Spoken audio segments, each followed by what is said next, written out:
goede tijden. Ja, hoi, hey. Hey, Bianca gaat eindelijk zeggen, of ze heeft eindelijk gezegd, wat er aan de hand is.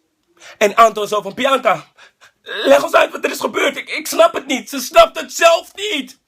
Als je iets zelf niet snapt, is het moeilijk om uit te leggen. Vandaar dat ze het niet kon uitleggen.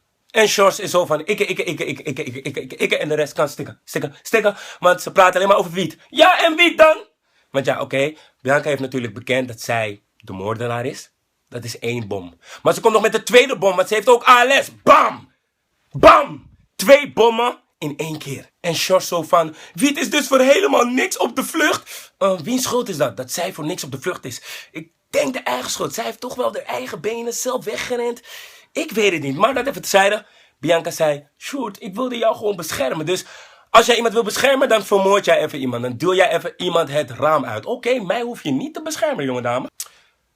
Vincent zoekt een nieuwe Lucas. Hij zoekt een nieuwe partner. En hij had de allerslechtste sollicitanten ooit. Ik vraag me af waar hij ze vandaan heeft. Ja?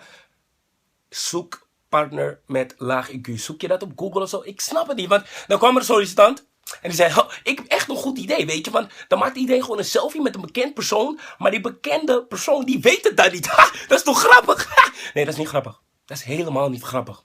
Echt waar.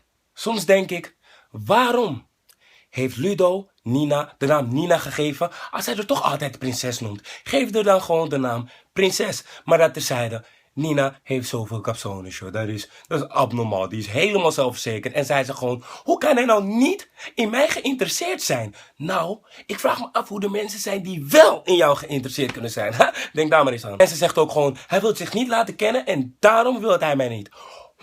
Of hij wil je gewoon echt niet. En heeft gewoon geen interesse. Misschien kan dat ook. En ja, en Ludo had een verleden met Bing. En daarom heeft hij iets tegen Bing. Nou, stel je eens voor dat Nina met niemand zou mogen gaan waarmee Ludo in het verleden ruzie heeft gehad. Dan blijft er niks over.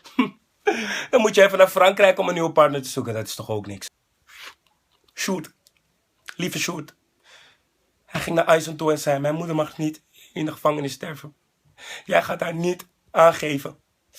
Ik ben benieuwd wat er gaat gebeuren. Wat denken jullie dat er gaat gebeuren? Ik ben wel benieuwd. Het wordt weer een heel klein beetje spannend. Haha. Dat was de GTST Shorty van vandaag. Ik hoop morgen weer een nieuwe te maken. Vond jij het leuk? Geef er dan een duimpje omhoog. Ga lekker abonneren op mijn kanaal. Abonneerlink staat in de beschrijving. En krijg alle updates. Alle updates van alle filmpjes. Dus tot morgen. Oh ja, morgen heb ik sowieso een nieuwe video voor jullie. En het heet 10 keer Girls Be Like. Dus ga die zeker kijken om 4 uur morgen.